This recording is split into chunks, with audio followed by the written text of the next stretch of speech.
mummy's with the maggots now. Death has come to your little town, Sheriff. Well, hi there. Hello and welcome to Would You Die, the show where, nope, nothing wrong here. I'm Austin Torres. And I'm Anneliese Petersmark. Anneliese, happy summer. You too, bud. Happy Summerween. Yay! It's Summerween. We're back. Return. Yeah, we're calling this Return of Summerween because we love classic horror sequel naming conventions. And we don't care who knows. If you were not with us last summer, first of all, go back and listen to all of our episodes from last July. But we did Summerween, where we kind of talked all about horror movies that take place in the summer. So just a really quick recap. We did I Know What You Did Last Summer, Jaws, Cabin in the Woods, Hell of a Summer, and Midsummer. That was a banger month. It was crazy. It was a really good month. And I'm really excited because this is a banger month. It really I think is. so. Oops, I'll rise. Yes. So we are returning to Summerween. This is something that, at least for this foreseeable future, we're trying to kind of bring back. Yeah, this and not to play all our cards. I'm about to play all our cards. Wow. We would like July to be our Summerween month, and then October, keeping with like my Anneliese era, Jeremy era. Would You Die? Slashtober is always in October. Yeah. I've always done Slashtober since I begun this podcast, and we're keeping that up. Yes. So we will keep that tradition for ever. Yeah. As long as Would You Die as they keep is making slashers. Exactly. And yeah. That would be crazy. We run out of slasher films. That would be a lot. I don't think that's possible. I really don't either. So yeah, this month we are covering some more summer horror movies, and we are starting with Cujo. And you know what? This time we kind of have a theme with the summer movies we picked for this year. Yes. There's one odd one out. As we get through the month, we'll let you know which one, the odd one out. It's not Cujo. It's not Cujo. Cujo's part of the trend. That being said, the odd one out had to be included, so you'll forgive us for that. But yes, we do have a theme kind of going with our picks this month. I'm super fucking excited. Me too.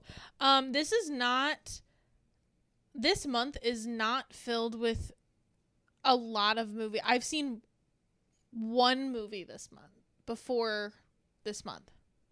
Oh, I'm really interested to find out which one that is. It's not this one. I know it's not this. I know it's not next week. Yeah, no. Spoilers. But so just a really quick synopsis of Cujo. Cujo is a friendly and easygoing St. Bernard who chases a wild rabbit and inserts his head into a cave and gets bit by a rabid bat. And I'm sure you can guess what happens next.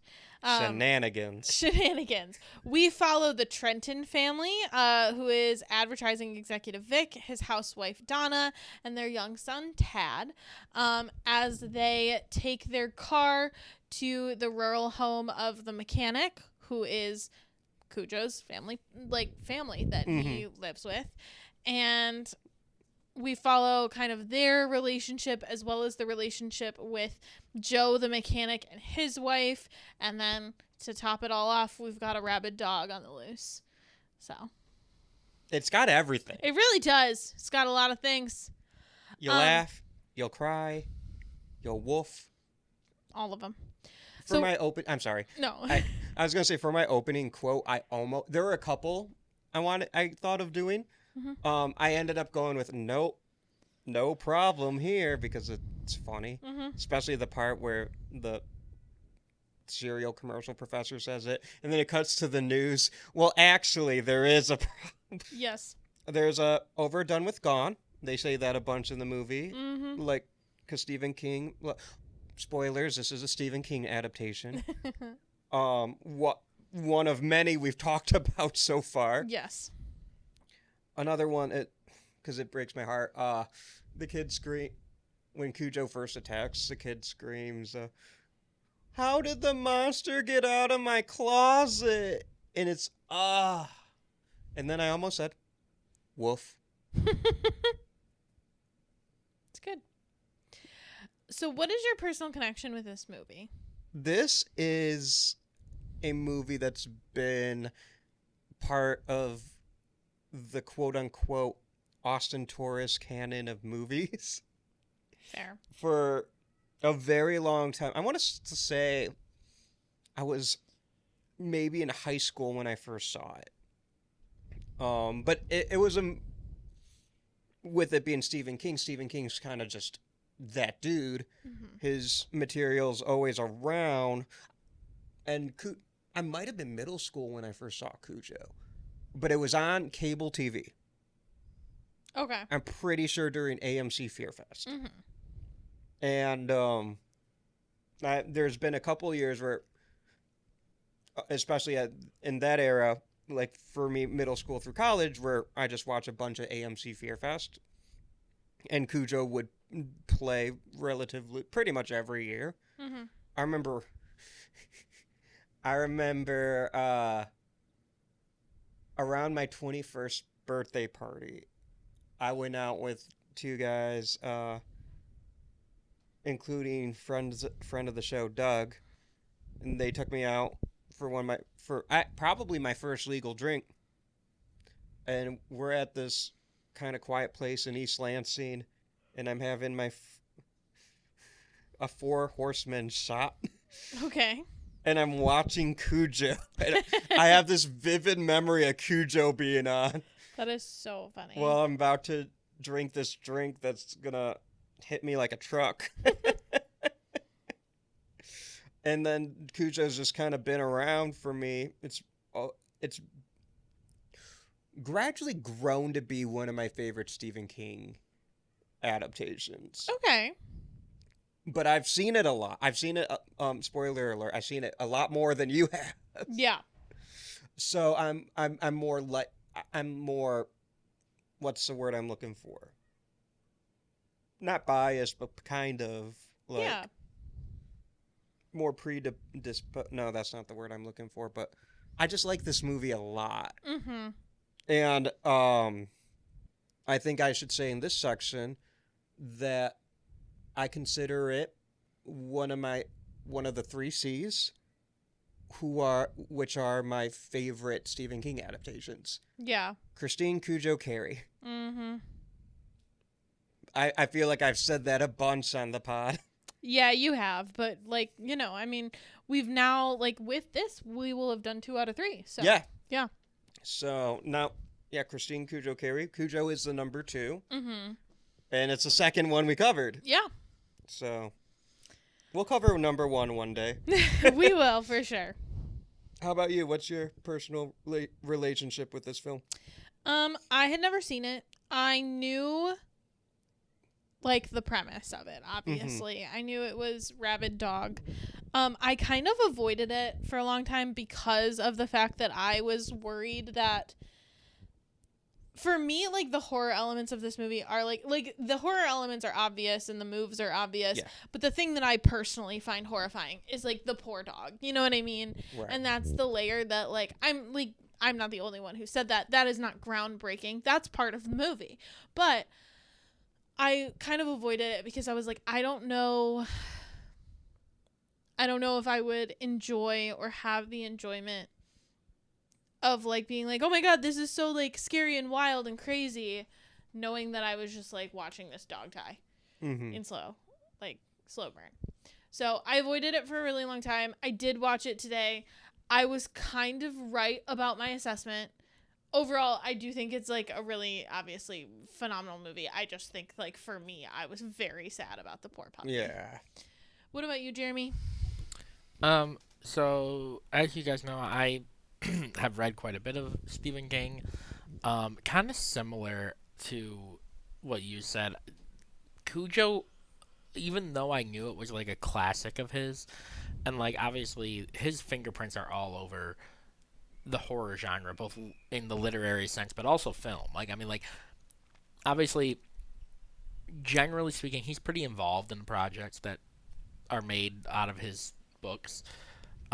He cares a lot about how his work is represented on screen. This particular premise was always one where, even like in both novel and film format, I just never kind of picked up because I was like, like how scary could it be? Like, how much of a thriller could it be? It's a dog, and I mean, like, you know the premise. It's not hard to understand. It's not supernatural. It's just, it just is what it is. But because of that, I just never picked it up. But I love Stephen King. My update on my journey to the Dark Tower. I'm about halfway through the third book. Oh, you're making some progress. I'm making some progress. The third book is very long. I'm about 40% through, and I've read about 240 pages. Nice. So it's a big one. It's not quite it, but it's a big one. But yeah, that's really kind of it for me. I had never seen it until we watched it today. So both of you guys were first timers to the First-time Cujo viewers. Club. Yep. Yes. Yep. Exciting. So I got a question for you guys. Mm-hmm. Is Cujo actually a Stephen King classic?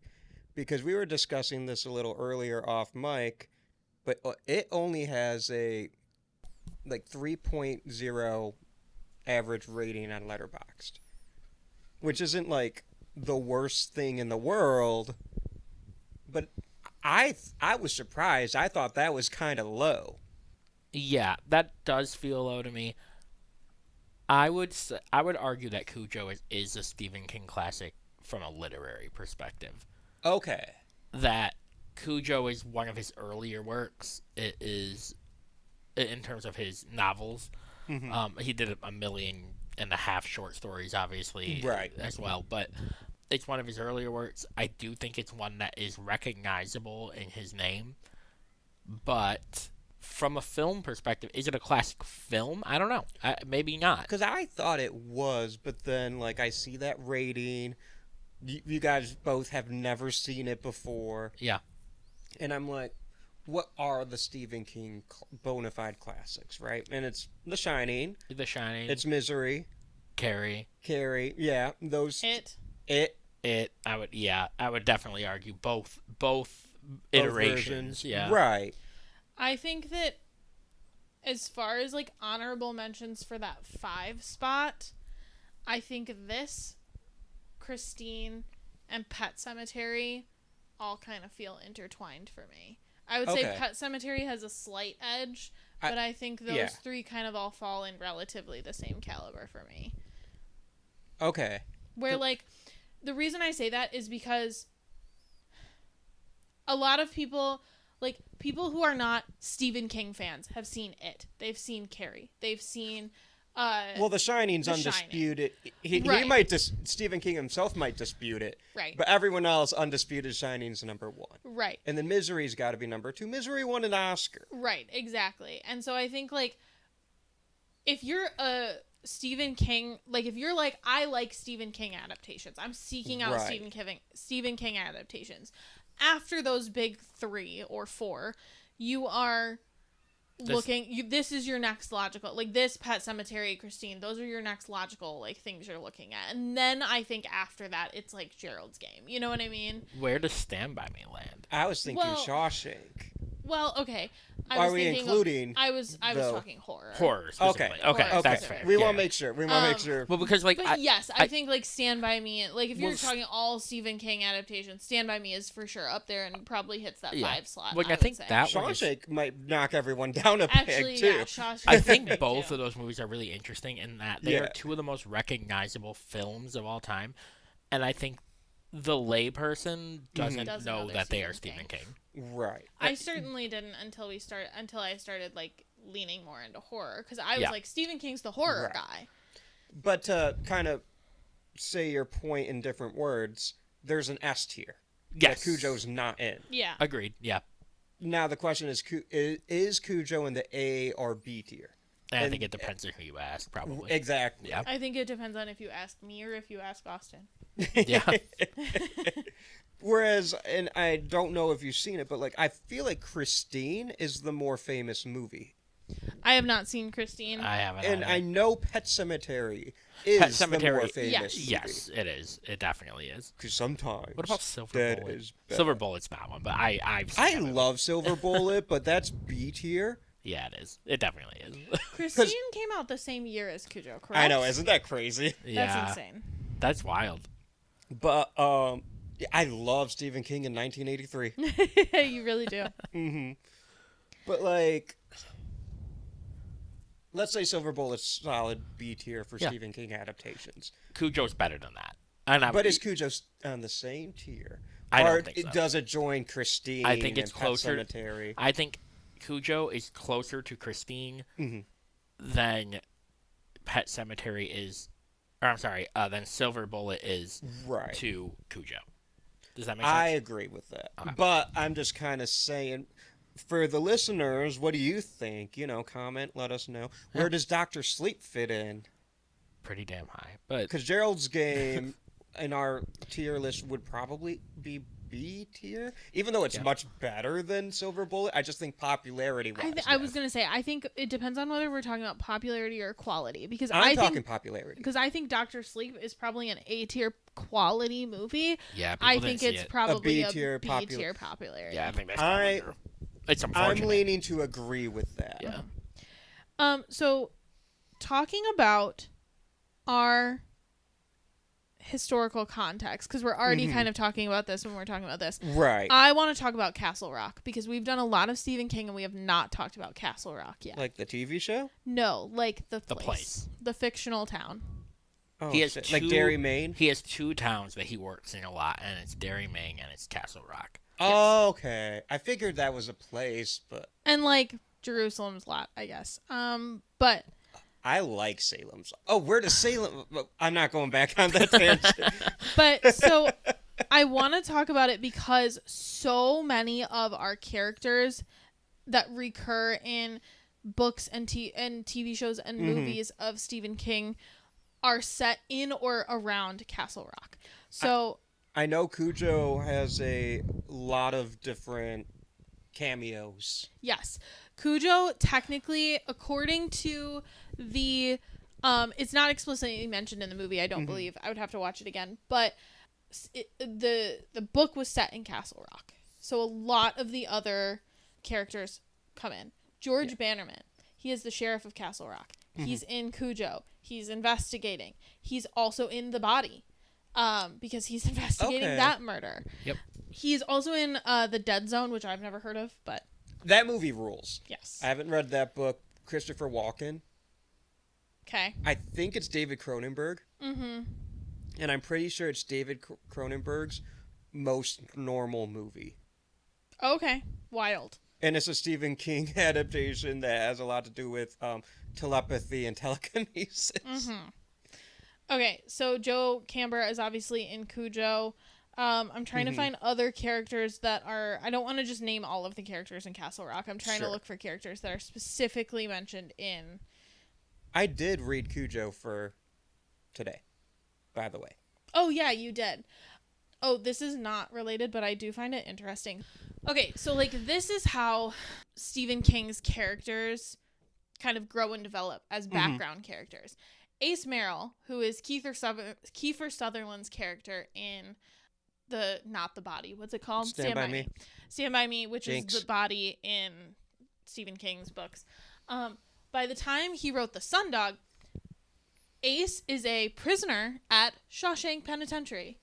So, like, there's all these little connections that you kind of learn when you read all of his book. But I'm pretty sure Cujo is referenced in Pet Sematary, the book. yes, it is. Is it mentioned in the movie? I feel like it's mentioned in the movie because they talk about a rabid dog, don't they? I think it's a different rabbit dog. Oh, okay. But, yeah. In the movie. But in the book, it's explicitly Cujo. Frank Dodd is the deputy under George Bannerman. He also has another big role in a different book / movie that I'm not going to spoil unless you want me to spoil it. I kind of do because I don't remember. Okay, spoiler alert for the Dead Zone. Oh, yeah. Okay. He's the Castle Rock Strangler. Oh, yeah. I've seen this movie. Yeah.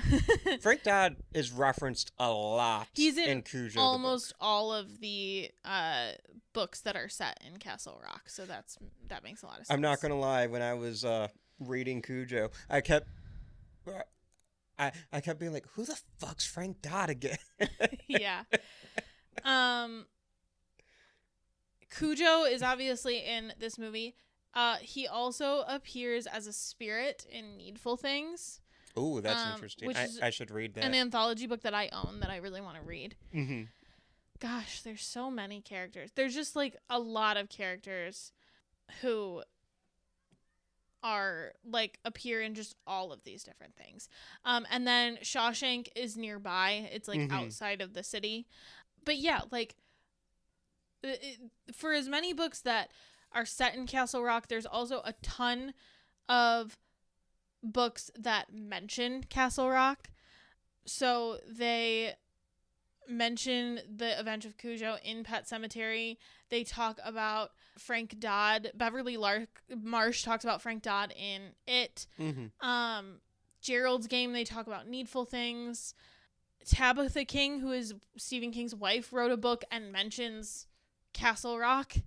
Like it's a very, very important part of Stephen King's, why can't I think of what it's called? Not filmography, not discography. Bibliography. Thank you. The Kingverse. Bibliography. And so, yeah, I think it's important to mention because this is, Cujo is one of the books that many books and movies that take place in Castle Rock. Yes. And it's one that I think the book, but especially the movie, Stephen King, like, has a really strong affinity for. Yeah.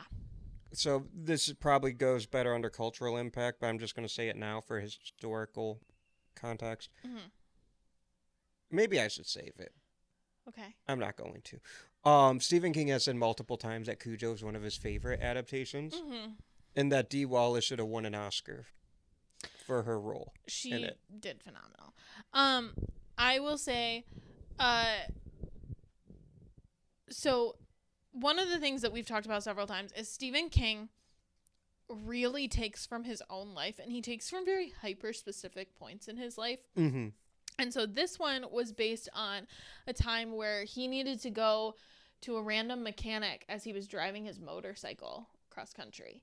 So, kind of you get that like rural driving to a sketchy mechanic vibe from this. And yeah, other fun facts about the production.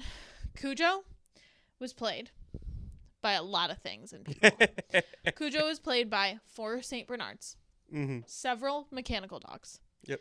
A black Labrador Great Dane mix in a St. Bernard costume. Stuntman Gary Morgan in a large dog costume. And Frank Welker provided the vocal effects. So that's it. He was played by a lot of different good boys. It takes a village to play a dog. You know that old saying, it takes a village to play a dog? You know how people say that, Jeremy? Right. I got some historical context. Tell me. Dee Wallace. Dee Wallace. So this is one of the most iconic, like, actually let me say, like, this, Cujo comes out in the iconic Dee Wallace is everyone's American mother era, which includes E.T., which includes The Howling, even though she wasn't a mother in that one, it just counts. She was to me. Because in the famous 1996 film Scream, everyone knows the line, hey, what's that werewolf movie with E.T.'s mom? The Howling, Section 8. I don't know what section it is, but... Critters comes out during this time. Yes. Just like Dee Wallace banger after Dee Wallace banger. And I think you can make the argument that this is Dee Wallace's best performance in this era. I would agree. Mm-hmm. It's definitely a demanding Yes. role. Yes, for sure. But yeah, this comes in like the golden age of Dee Wallace's like film era, you know? And she's still working. She still makes movies. It's awesome. Yeah.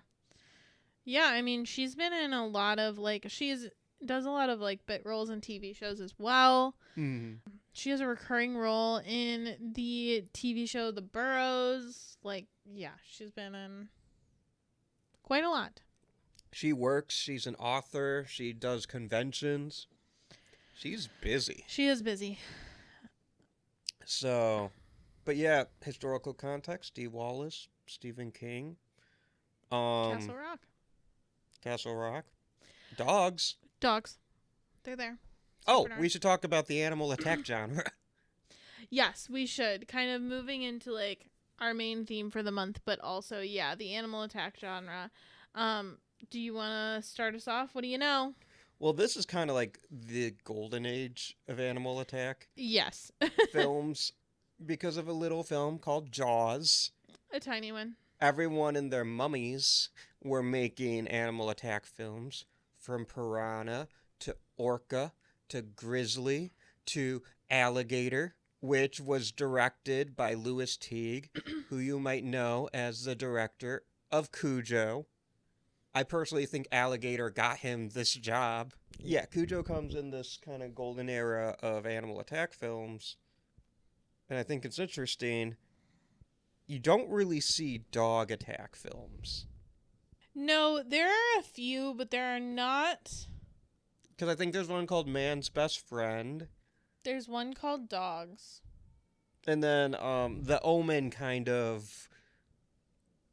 Yeah. While not a killer dog movie, they have killer dogs in it. Yes. So The Omen kind of ventures in this area, but no, Cujo is to killer dog movies what Jaws is to shark movies. Mm-hmm.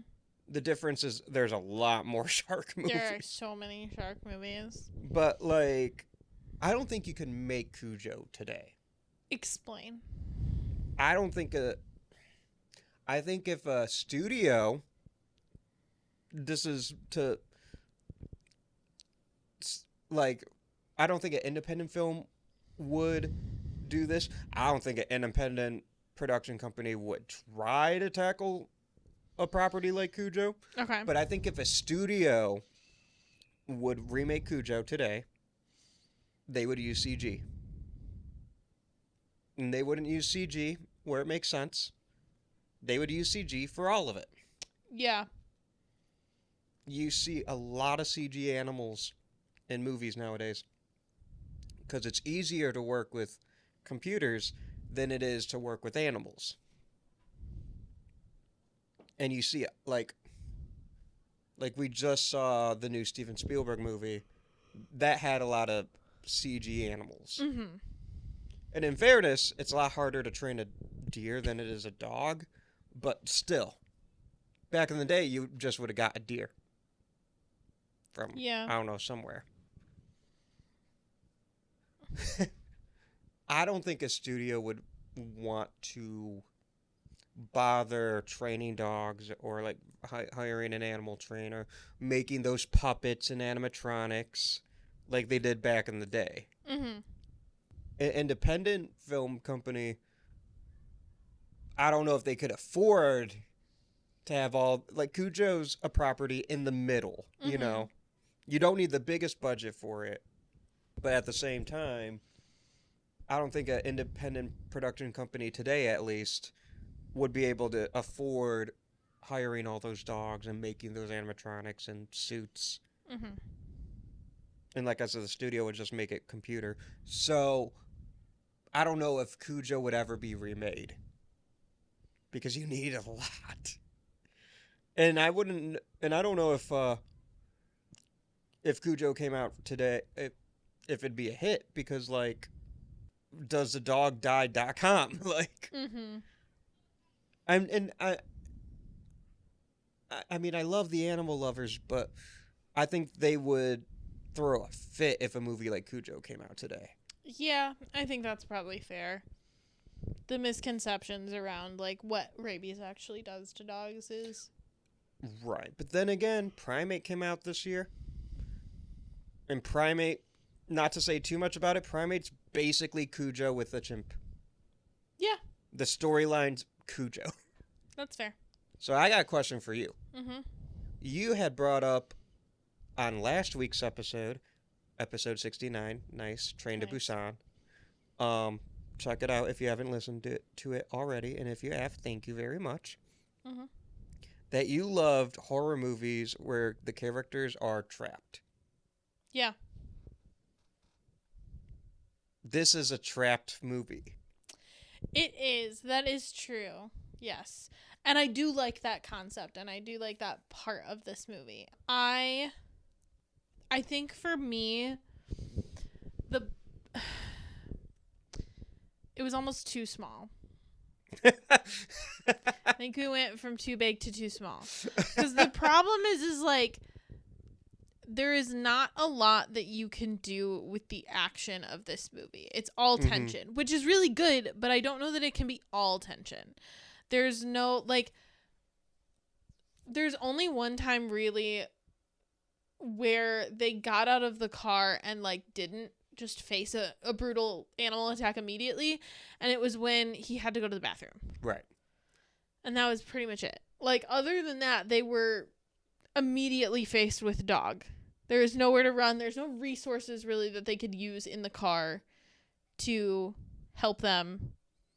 So I think that's where I got a little hung up on that. But They weren't allowed to be ingenuitive? Is that the word? Is that a word? yes? Question mark? English teacher? Not listening. We're both English teachers. Yeah, but I need your backup, and you didn't listen to me. Oh, well, sorry.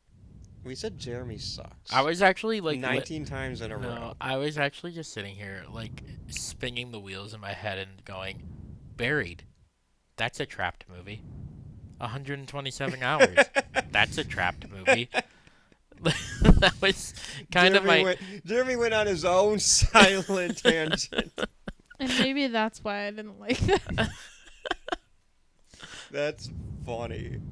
But, like, so the characters couldn't be resourceful, like in these Yeah. other trapped movies, because if they tried, dog, Yes. right up in they face, Right up in their face. which I like, because I like animal attack movies, and Cujo's a great animal villain. Mm-hmm. Cujo is scary. Mm-hmm. And he's unrelenting. I will say this movie benefits from being 90 minutes. Yes, I think it was a really good length. Tight 90, as you know, love a tight 90. Honestly, it could have been an 85. Yeah. But no, if this movie tried to be long, because the books, so I'm going to expose myself. I audiobooked it. That's okay. It's 14 hours. Mm-hmm. Like, I'm glad the book's length didn't translate to the film. Because, like, listening to the book has a lot of stuff I don't care about. The book could have been a tight 90. Well, and that's fair. I will say, like, I think that the book has a lot more to work with, because you always kind of have a lot more to work with when you're writing books, because you have internal monologue. And Right, unless you're exactly. hiring a narrator to do an internal monologue like some movies do, you're not getting that. So Right. the whole time they're sitting in the car, you're relying on your audience to watch facial expressions and see all of that. And that only goes so far, because you can Right. you can be like, wow, she's terrified out of her fucking mind. But then, like, that's it. Like, then she's just terrified. Right. So And it naturally takes out a lot of the book, because right. what the book covers in 20 pages, Dee Wallace covers in 3 seconds of an emotion. Right, exactly. But I'm reading the book, and it'll just be like, the mailman is, like, in the movie, there's a 30-second scene where it's like the mailman's like, "Hey, don't go to the Cambers house because it's hold till notice." "Oh yeah, you saved me a trip. Thanks." Mm-hmm. In the book, Stephen King takes like 20 minutes to explain that the mailman had like a farting condition. I'm not making that up. That's hilarious. That's like, I swear to God, hand over my heart. Like, I know this mailman has a farting condition. The movie didn't need that. And the movie, like, that. Yeah. No, I'm kind of okay. exactly. So, and then, like I said, the book has this like huge Frank Dodd subplot, which is a character from the Dead Zone. The movie is like, no, rabid dog. It's all we need. Yeah. Not to, like, Stephen King does that sometimes where there's a lot of stuff happening in the books, and then the movie is just like, it's a killer dog. Or, spoiler alert for one, it's a killer car. Sometimes simple's better when it comes to film. With Cujo, yeah, I think it helps having that tight 90. I mentioned earlier that Louis Teague, the director of this film, also directed Alligator. So I think having the special effects experience from Alligator really helped Cujo. Mm-hmm. Because Alligator is a sillier movie. So Alligator's allowed to be a bit more schlockier. But Yeah. Cujo, I wonder what your guys' opinion of this take is going to be. I think Cujo's secretly a melodrama that Yeah. happens to have a killer attack animal subplot. And I think that's what puzzled me about it, because I was sitting here like, okay, the majority of this movie is like we're watching this mechanic who is abusing his wife, and then we're flashing to Vic who's having troubles at work, and then his wife is sleeping with the town, what did she call him? The town stud. And all of these things. And while we're having this happen, every once in a while they just flash to Cujo and like the welt on his face is getting bigger. And that's like it. And I think that's important, because I do think like, you know, it's a symbol for not really recognizing immediate danger when we're so caught up in our own lives and all of that kind of stuff. And we're caught up in kind of the everyday of what's going on. Right. But it is like watching the movie beat for beat. You hear Cujo's about a rabid dog who goes apeshit and kills everybody. And then like 95% of the movie is not that. Right. So. But I think that fits with a lot of other Stephen King. Yeah. Like I said, a lot of his like works are about building the world. They're not all just about the story that they're telling right now. They're about building his greater like world. Yeah. And I'm going to bring us back to Louis Teague for a second, because I think this film is incredibly well directed. Obviously, the cast is great, from Dee Wallace, her phenomenal performance I will never stop talking about, to the character actors, to Danny Pintaro, who plays Tad. Yeah, I didn't realize he was in this movie. I'm actually, weird connection, one of my like favorite shows as a child was the show Who's the Boss, which starred Tony Danza and Judith Light, and referenced in Community. It is referenced in Community. Yes, there's a whole episode about Who's the Boss, and the whole premise of that show is that Tony Danza is like the nanny for or the housekeeper for the very successful ad exec who is played by Judith Light. And Judith Light's son is played by Danny Pintaro. So it was very weird to see like a very small Danny Pintaro like in this movie, because I didn't expect that. And I just think this film is just so well like visually composed. Mm-hmm. There's a lot of shots that you would expect from like a Steven Spielberg film, where the camera's just kind of almost invisibly moving, which don't make sense, but it's like a you know, you don't really notice. The camera's just taking you to where you want to see. It doesn't bring too much attention to yourself, but if you're watching it, it's like, oh, this camera's moving a lot. Mm-hmm. And I'll talk about a certain shot later, but there's just a lot of great just visual storytelling. And like there's a dinner scene early in the movie with the Trents, and Vic and Donna are on the two sides of the table. Tad's in the middle, and Vic and Donna we see through like a kitchen window type thing, but Tad is in an opening that's clear. So Vic and Donna are obscured, and in this shot they're kind of clouded, or muddy, not mud, but you know what I mean. They're obscured from us. The only one who's clear is Tad, and I think that's like really interesting storytelling to kind of show like Tad's the only one who's kind of clear in the moment. And I like this movie. I think we're good to move on to cultural impact. Yeah, so this movie was pretty well received. As we talked about, it's kind of like a mid-tier in terms of success. It was the fourth highest grossing horror film of 1983. Do you want to guess the first three? Christine? No. So it grows more than Christine. It did gross more than Christine. That's interesting. Well, I don't know what other horror movies came out in 1983. Well, I'm assuming Friday the 13th came out. No. A Friday the 13th didn't come out, or it's not up there? It's not up there. I don't know if it did. It's not Nightmare. That's 84. A Halloween movie? None of these are like... Two of them are... Well, all of them are franchise movies. None of these were very successful franchise movies. And Or you said horror movies, right? horror movies, yeah. Because I was about to say, I know Return of the Jedi was #1 at the box office, Yeah. but that's not a horror movie. No. I don't know if I'll know. Jaws 3D. Oh, that came out in 83? Psycho 2. Psycho 2 is actually pretty good. Really? Okay. Yeah. And Twilight Zone the movie. I've never seen it, and I know Steven Spielberg, but that movie has a lot of drama that I don't want to talk about right now. Fair. So, yeah, the critical response was really mixed. Some people found it very dull. Roger Ebert called it dreadful. He did not like it.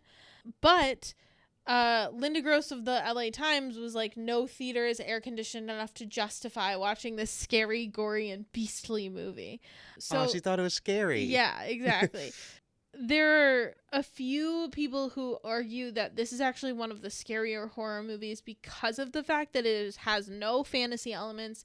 It's really, it's more plausible than even a slasher is, right? Like, it's a dog who got bit by a bat. A lot of times that happens in the country with outdoor dogs. You know, like, this is not... I think a lot of the horror doesn't come from Cujo himself. Yeah. I think it comes from being trapped in a hot car. Yes. Mm-hmm. And that's the other thing, is we didn't even really talk about, like, the fact that this is Summerween. Yeah. When they're trapped in this car, it is just... On a hot summer day. Yeah, it's, like, deadly. I mean, they could die from the dog, or they could die from the car. Right, and those two different horror movie elements in one, and you have a little, like, we're talking about Tad. If you haven't seen this movie, congratulations making it this far in the episode. Yeah. Tad's a little guy. He's got to be like 7, I like was gonna 6 say or he's 7, like maybe 6. 5. He's little. I think they mentioned first grade, so that would be around age 6. Okay. But yeah, he's a little guy. Well, and this is something, like, not a lot of our Summerween movies from last summer played with the elements of nature in this way. And I'm not even talking about the dog. I'm talking about the heat. I'm talking about, like, specifically summer. Like, this is a movie that could only take place in summer because that terrifying element only happens in summer. Especially in Maine. Yeah. Winter, it's a completely different. Right. Yeah. That's Misery. Or The Shining. Exactly. And this is something, like, I guess I've never put together how much Stephen King plays with the horror elements of the elements, you know? Right. But yeah, that's for sure part of the scary part of this movie is the plausibility of it. And just and I'm sure it hits harder for parents, you know. Yeah. Since we're kind of in cultural impact right now, the book So this movie is fairly faithful to the book, just kind of trimming excess that a film don't need. It makes one drastic change. Do you care if I spoil the book? I do not care. I'm really interested to hear. So, all right, listeners, obviously spoilers for the movie, but spoilers for Cujo the book. If you're trying to read this book, pause and come back. Or don't. Do whatever you want. I ain't your boss. The endings are completely different. Okay. Interesting. In the movie, Tad lives. Really? In and the book, he Tad doesn't? dies. That's horrifying. In the book is like so much of a gut punch. And I don't think this movie makes any money if they keep the book's ending. And Stephen King has said in an interview where the producers are like, hey, we don't think we can kill the kid. And Stephen King was like, I don't think you should either. I don't think anyone would watch this movie if you did. And I think Stephen King understands, like, you can get away with more dark shit in a book than you can a movie. Yeah, that's fair. I think that's true. Like, I'm going to be careful with what I say. If you know, you know. I'm just going to say that the movie, the horror movie of the summer, if that had a different ending, aka the one it originally had, I don't think it's the horror movie of the summer. That's fair. And Cujo's pretty much the same thing. And Stephen King has also said in interviews, like, people ask him, like, why did you kill the kid in Cujo? Like, why do you kill him at the end?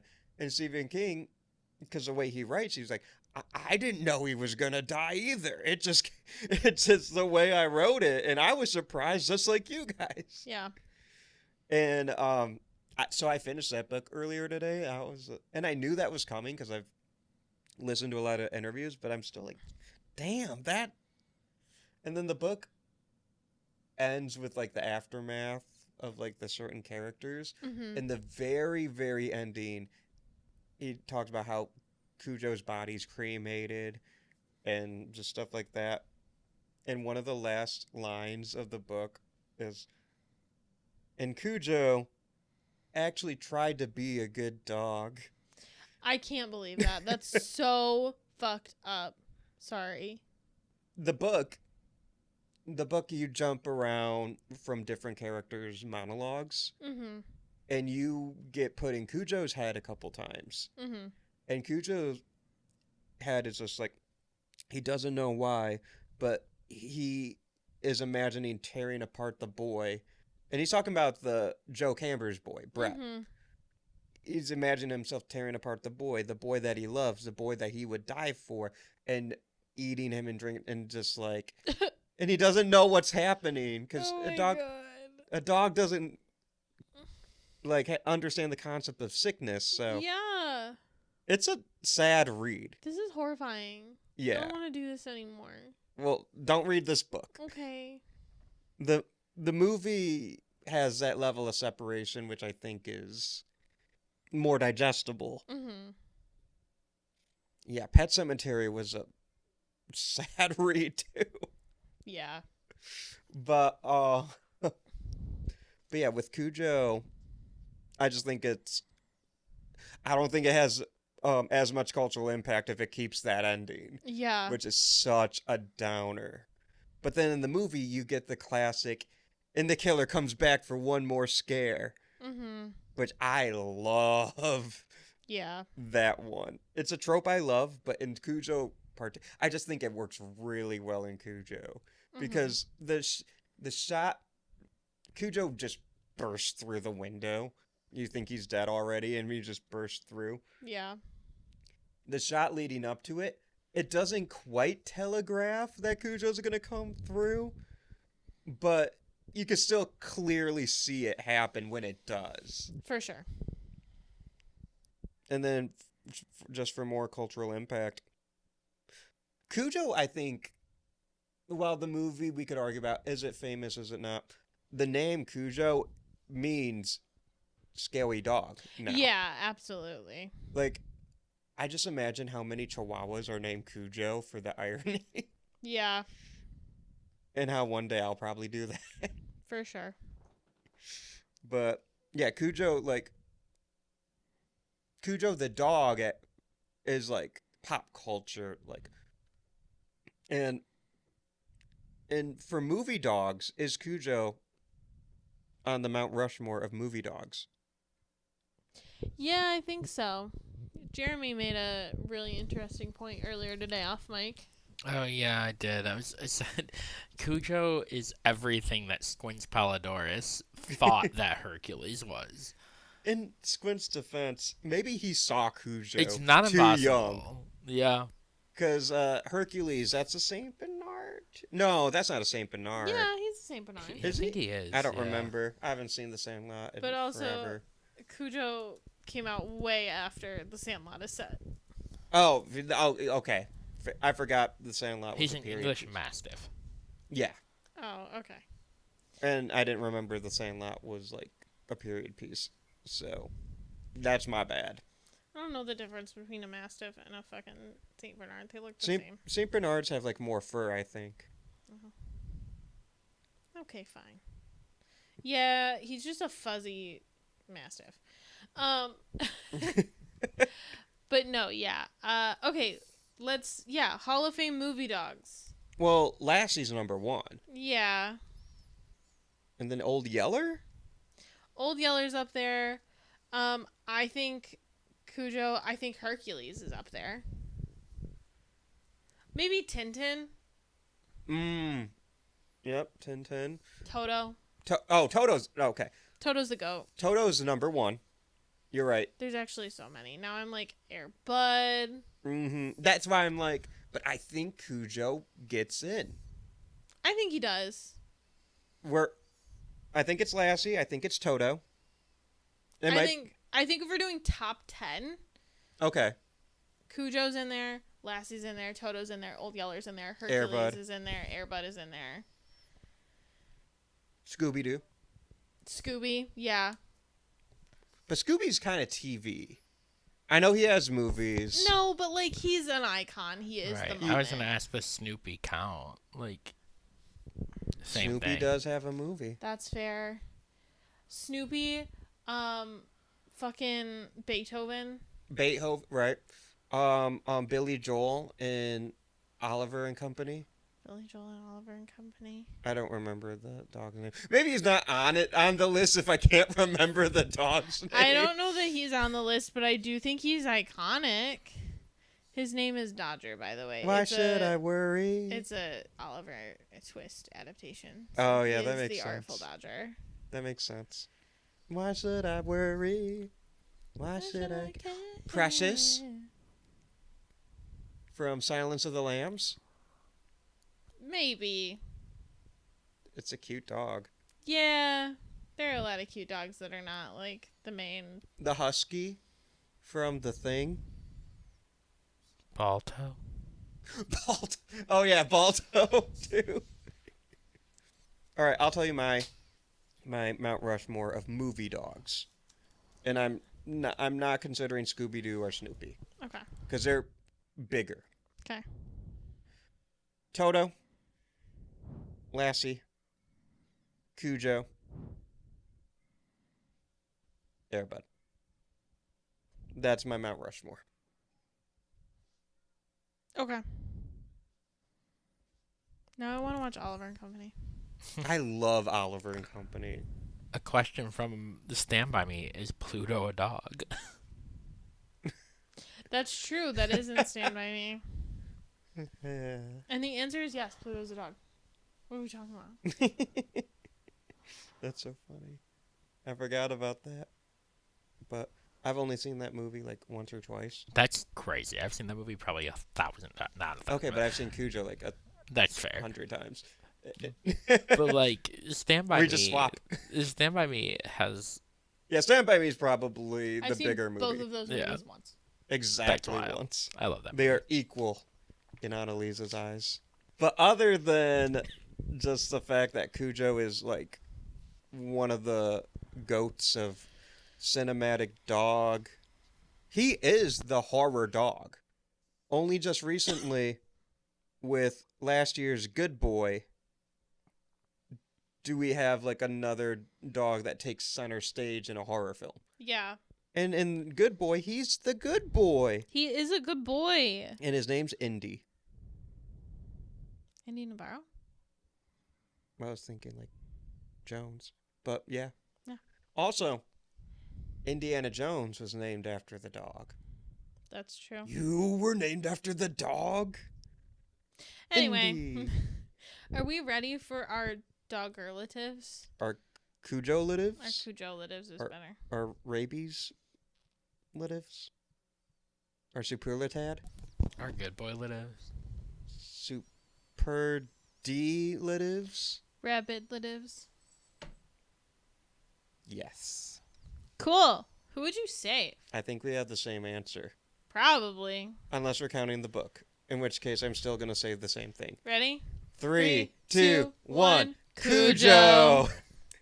Yeah, I would save the baby puppy. It's not his fault. It's not his fault. And also... It's actually dark as fuck. Like, as I was listening to you describe the book. Because, like, yeah, on screen, unless they give you, like, a weird narrator voice of the dog, we don't know what he's thinking. Like, so you just are like, evil dog. This is just horrible news to find out that he was like, I don't know why I want to hurt the boy that I love. Yeah, it's crazy. It's fine. I'm okay. It's all good. What's your favorite scare?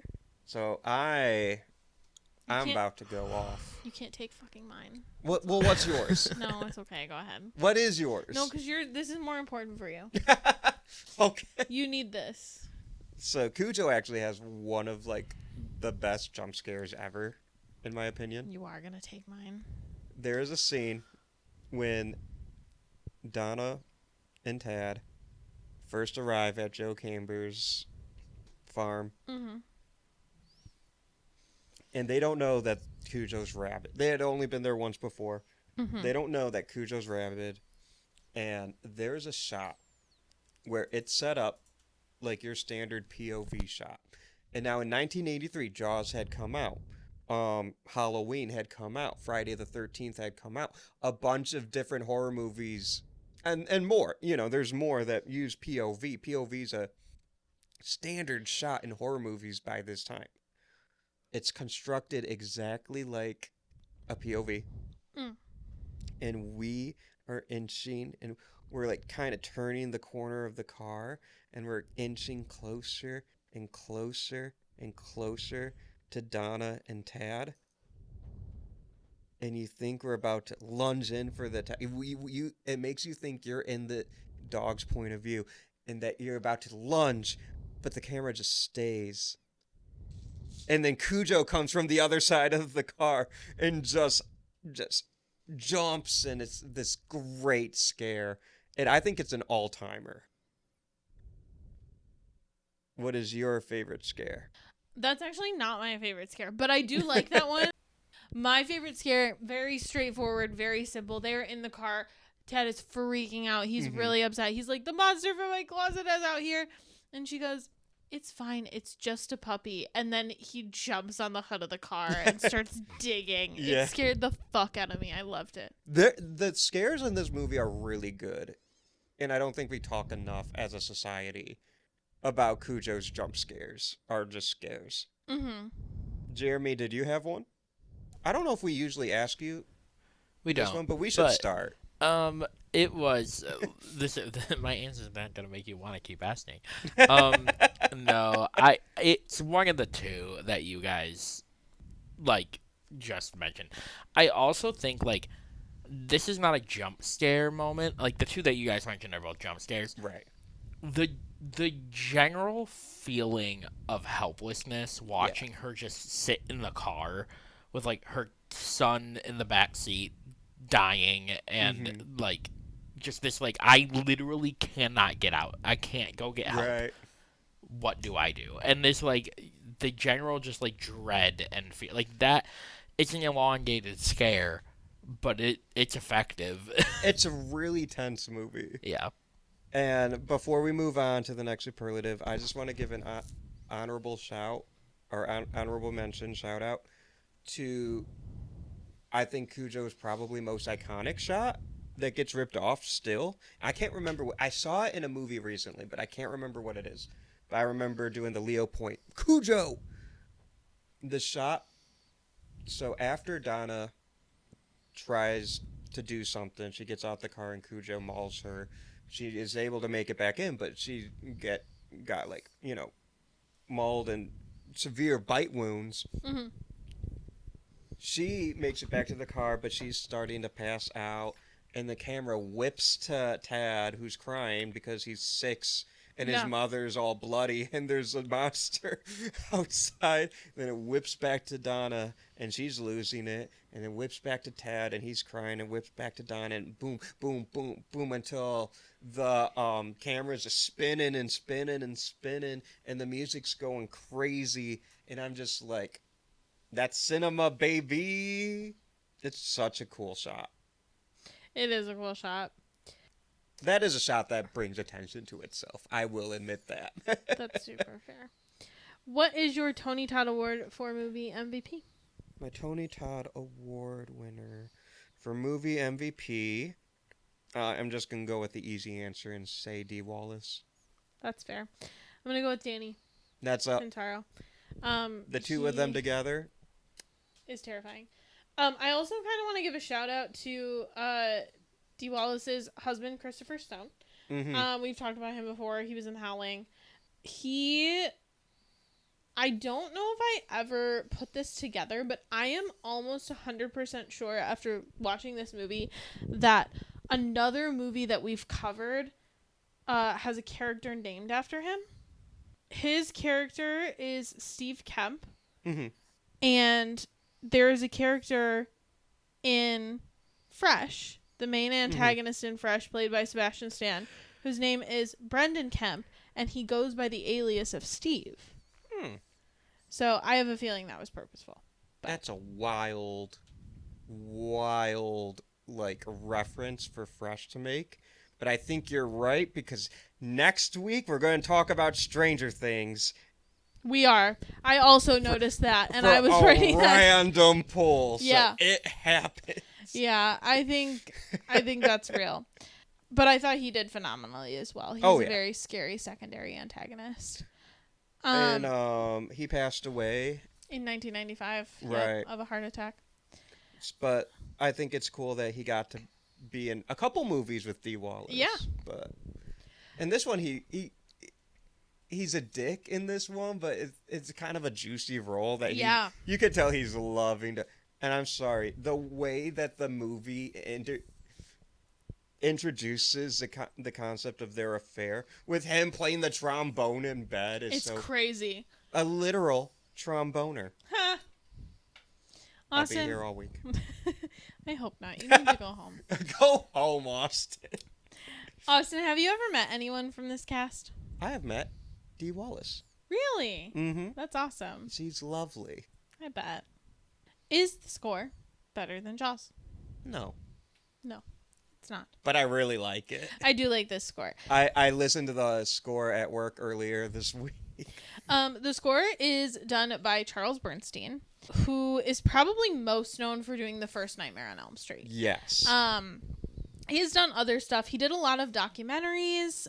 He did a lot of horror movies like The Entity, Cujo, April Fool's Day, A Nightmare on Elm Street.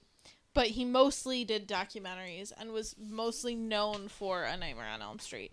I would say that's his most famous score, and it's probably his magnum opus. Yeah. A lot of other people have used his music. Quentin Tarantino used a lot of his music from White Knight Lightning for Kill Bill and Inglourious Bastards. Logic, Drake, and 21 Savage have all sampled his songs for hip-hop songs, which is kind of cool. But yeah, so he's done a lot. He's pretty prolific, but yeah, definitely A Nightmare on Elm Street is his, like, magnum opus. And, like, this one, he kind of goes a little Jerry Goldsmith for me, where it's like a almost too pretty main theme. That's fair, yeah. To where it's like, this should be a Hallmark movie theme. But then the horror stuff, like Cujo has a really cool like low French horn. It doesn't sound like a tuba to me. Yeah, no. But it's tuba register. Yeah. And then just the pounding relentlessness of the score when Cujo's attacking reminds me a lot of his stuff in Nightmare. Mm-hmm. Just this boom, boom, boom, boom, and just I think it's a underappreciated score, but at the same time, Nightmare is better. Yeah. Is this a fine addition to your collection? Do you own this? I do. I don't own the book yet, but I have this on 4K. Nice. I am gonna say, it's not that I wouldn't own this. It's that there's a lot of other Stephen King movies that I would own first before I grab this I one. imagine, and if you had this book, it's because it was part of a collection. Probably. I don't, but I would be that. Which, at Barnes & Noble, last time I was there, which was a couple months ago, they had a 3-book collection of Cujo, Christine, and Pet Sematary. Yeah, I did see I wanted that one so bad, but it was like $60. I didn't have the money. I wasn't there for me. Right. I didn't have the $60 anyways, and I'm just like, I want this so bad. Right. So for only $3 a month, you can help Austin get this rad collection. We really need a MacBook so we can keep recording our episodes and this 3-book collection. So A sound bar? help us that. Not a sound bar, a soundboard. So my can sound real. Yeah. And we would have some fun movie, horror movie themed. Mm-hmm. Like we'd have like the Godzilla roar. Yeah. Obviously, we'd have more stuff. Yeah. Okay, get out your Letterboxd reviews, gentlemen. Okay. Oh dang, you're already ready. That's let crazy. the dogs out. Who let the dogs out? Okay. All right. So I gave this movie 4 stars and a heart. A little low, Jeremy. I'm sorry. Somebody took away a half. I did. I gave it 4 off the rip, and then I gave it 4.5, and then I was like, you know what? 4 was right. Disrespectful. So, I gave this movie 4 stars and a heart. And I said, this is why we need more things like the Michael Scott, Dunder Mifflin Scranton, Meredith Palmer Memorial Celebrity Rabies Awareness Pro-Am Fun Run Race for the Cure. Could have all been avoided. That is so much funnier with you saying it out loud. like it's funny, but it's even funnier with that delivery. Yeah. I gave this movie 3 stars, no heart. Damn. And I said, don't cheat on your husband or you will get rabies and die. That's a Mean Girls reference? It is a Mean Girls reference. I love it. I said, I love Cujo. And I don't care who knows. Yay! 5 stars. Heart. Repeat viewing. Damn. And then one of my older reviews, I said, the OG, but what the dog doing? For real. Can I pet that dog? Can I pet that? I almost put that one too. You said that for our hint last week. Oh, I did? Yeah. I don't remember. We have one Supernatural alum. We've already talked about her. It is D. Wallace. Oh, that makes sense. I almost said D. Williams, like Billy D, but that's not it. It's Hello, what have we here? That'd be crazy. Yeah, no, it is D. Wallace. She was in an episode called Into the Mystic where she played a psychic. Yeah. Hell yeah. Did it. There weren't any St. Bernards in Supernatural? No, there weren't. Not Cujo. Jeremy mentioned The Office, so I'll also mention that she was in an episode of The Office, and she plays Andy's mom. Andy, that's Ed Helms? Yes. Nice. All right. Special edition superlative. We're bringing back our special edition superlative from last year, which is hottest cast member. I'd love to hear your thoughts. Jeremy, do you want to go first? Wait, was it hottest cast member or hot like? It could be the character. I thought it was like on a scale of 1 to 10. How hottest was cast or something. I don't remember. Okay. Oh, last year it was. You're That's right. It was that. All right. So do we want to do that, or do we want to do hottest cast member? Let's do the let's do the Scale of 1 to 10. scale on the whole cast. Okay. Okay. I like that. Give Alright. everyone some love. I'm gonna give this a 7. I think the guy that she's cheating on her husband with is mid. That's her real husband. Oh, well, bummer for her. Rest in peace. I think the guy that plays her actual husband, pretty good looking dude. Yeah, he is. Yeah. Obviously, D. Wallace. And D. Wallace is D. Wallace. But Stunner. so, yeah, I'm going to give it a 7. I just feel like there's room for growth, I agree. especially with next week's episode. Okay. Fair. I'm gonna give this a 6. Mhm. Mostly because 2 of our main characters are a dog and a child. I'm not counting the dog and child. Okay, you asked me about the whole cast. I'm talking about the whole cast. I also agree that I don't necessarily think that he is like the guy, her husband is the greatest looking person. And I definitely don't think that the guy who is playing the abusive mechanic is the greatest looking person. I'm going to give this movie a 5. D. Wallace is doing heavy lifting, Okay. but she can't do it on her own. Yeah. And this movie came out in a time where the character actors actually looked like character actors. Mm-hmm. So, but if we were going to do the cast, I would just want to say the joke I had. If we did like individual who was the hottest cast member, I was going to say the Ford Pinto. I get it. Summerween hot. But yeah. Okay, Anneliese, would you die? I'm stealing this from Austin because I already know what he was going to say. I'm going to say no. And let me tell you why. Because I think that Cujo would see me and recognize me as a friend. Austin's walking out of the studio. I just fucking get up and leave. The betrayal has never betrayed so hard. Austin, would you die? No. Why?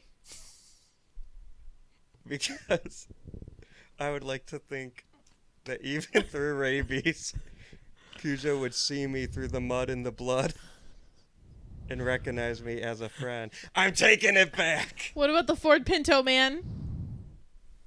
Oh, shit. Well, I'd be fine.